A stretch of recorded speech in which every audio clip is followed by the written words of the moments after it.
আসসালামু আলাইকুম, welcome to my new হিবিজিবি ব্লগ। আশা করি সবার কাছে আমার এই ব্লগটা অনেক বেশি ভালো লাগবে।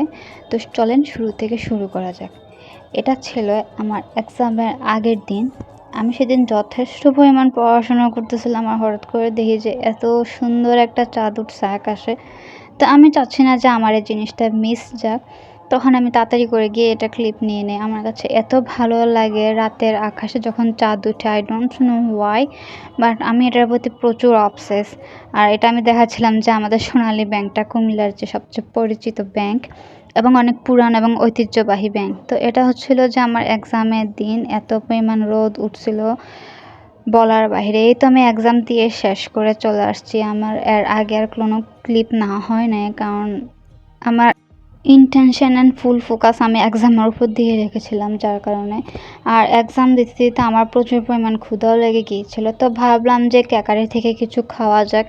তো দেন আমি একটা ব্রাউনি অ্যান্ড একটা পেস্ট্রি কেক খেয়েছিলাম। তারপরেই তো খাওয়ার পর আমি সোজা বাসায় রওনা দিয়েছি, যেহেতু টোটালি সন্ধ্যা হয়ে গিয়েছে। আর তার উপর আমি খেয়েছি তো অনেক দেরি হয়ে গিয়েছে, আম্মু অনেক টেনশন করতেছিল। তো যার কারণে আমি তাড়াতাড়ি করে আবার দৌড়ে বাসায় গিয়েছি।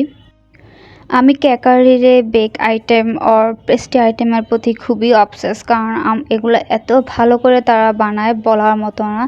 দেন বাসায় এসে দেখে যে আম্মু চটপটি বানিয়ে রেখেছে অ্যান্ড কিছু ফুডসও আমার জন্য কেটে রেখে। আমি তো এগুলো দেখে মহা খুশি হয়ে গিয়েছি। ফার্স্ট অফ অল আমার চটপটি তো এমনিই ফেভারিট, আর ড্রাগন আমি খাই। আমার এটা খাওয়ার জন্য ফোর্স করা লাগে না। আদারওয়াইজ আমার যে কোনো ফ্রুটস খাওয়ার জন্য আম্মুর প্রচুর বকা খাওয়া লাগে। আর এটা ছিল নেক্সট ডে আফটারনুন। এত পরিমাণ একটা শান্ত অ্যান্ড কোয়াইট একটা এনভায়রনমেন্ট ক্রিয়েট হয়েছিল, আমার এত পরিমাণ ভালো লাগতেছিল। আমি বইটা নিয়ে শুয়ে পড়তেছিলাম, বাট হঠাৎ করে বাইরে আমার চোখ পড়লো, এত পরিমাণ ভালো লাগতেছিল আমার। তো যার কারণে আমি ভাবলাম যে না, ঠিক আছে, আমি একটু একটা ক্লিপ নিতে পারি, আমার কাছে খুবই ভালো লাগছে।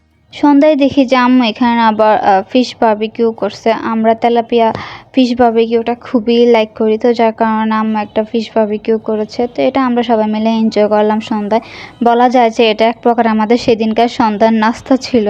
আমার না কেন জানি এই সময়টা এত পরিমাণ ভালো লেগেছে বলার মতো না। আমি বারবারই এটার ক্লিপ নিচ্ছিলাম আর অ্যাড করে দিচ্ছিলাম একটু একটু করে ব্লগে। I don't know why. এখানে আপনারা একটা ফোকাস করে দেখতে পারবেন পাখিগুলো কি সুন্দর করে মুক্ত আকাশে উঠতেছিল। মানে দ্যাট টাইম আমার ইচ্ছা করতেছিল যে না, আমিও একটু উড়ি। যাই হোক, আমি মানুষ বলে কথা, এটা কখনোই পসিবল না। তো আমার মন খারাপ দেখে আম্মু বুঝতে পারছে যে আমার মন খারাপ। তো তখন আম্মু বললো যে তোমার জন্য কিছু সারপ্রাইজ আছে, এটা তুমি সন্ধ্যার পরে পাবে। কিন্তু আমি কখনোই ভাবি নাই যে এই সারপ্রাইজটা দিবে। আমি অনেক দিন ধরে সি ফুড খাওয়ার ক্রেভ করছিলাম, তো আম্মু সেদিন সি ফুডেও অর্ডার করেছিল। এখানে ক্রেভ ফ্রাই ছিল, দেন বিবিকিউ লবস্টার ছিল। আমার কাছে টেস্ট প্রাইস অনুযায়ী মানে সব মিলিয়ে আমার কাছে ক্রেভ ফ্রাইটা একদম বেস্ট লেগেছে। তো আজকের ভিডিওটা আমার এ পর্যন্তই। ভিডিওটা যদি ভালো লেগে থাকে তাহলে লাইক কমেন্ট এবং শেয়ার করে দিন।